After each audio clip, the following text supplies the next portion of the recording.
before I first attended my initial workshop, I do feel like I probably wouldn't have looked it up myself. It was the peer support worker I was seeing at the time that kind of recommended it.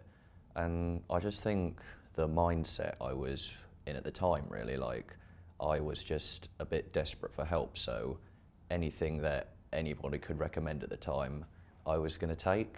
And I think that's kind of what spurred me on, really. Like, I was really unsure of what to do with myself, what kind of help to get, but I knew by attending this workshop that was recommended, I was at least trying to do something about it, which is just the motivation I had at the time, really. I think when I went to my first workshop, my main concern at the time was through like people or just friends at the time I'd spoke to, I hadn't really found anyone that had similar reasons to me for being depressed or anxious. So I suppose before I walked through that door, I was a bit questioning myself, like my reasons for being depressed and anxious, how like legitimate or serious were they? A significant part of that though was when they started going through just the reasons for feeling low, and I began to realise that I do have legitimate reasons to be like sad, depressed. You know, I began to realise that I wasn't alone in this world. Even more significantly, I really didn't know how to help myself at the time as well.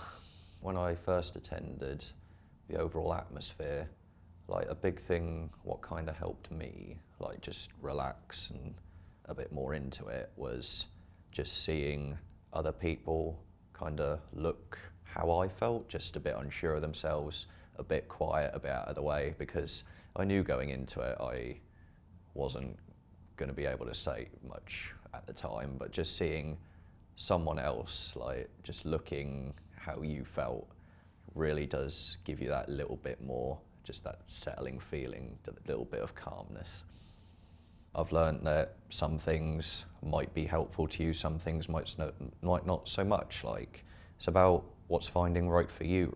A major thing for me, what I've learned is I'm a big fan of small steps or baby steps, or like just gradually exposing yourself to the things that makes you anxious, no matter how slow you go, really. Each step is a step at a time.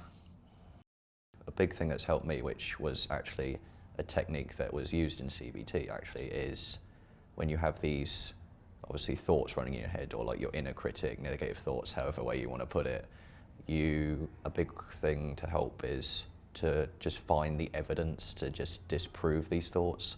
And I still do it to this very day, like, but I always try and look back on the things that I've overcome in the past year. For example, I don't know, my driving maybe, like just how I didn't want to, you know, drive to work, and how I've managed to just gradually expose myself to that, and how I'm even sitting here now in front of a camera as well. You know, I'll look back on this maybe the next day or so and just think, that's my motivation, that's what's going to put me on to hopefully better things.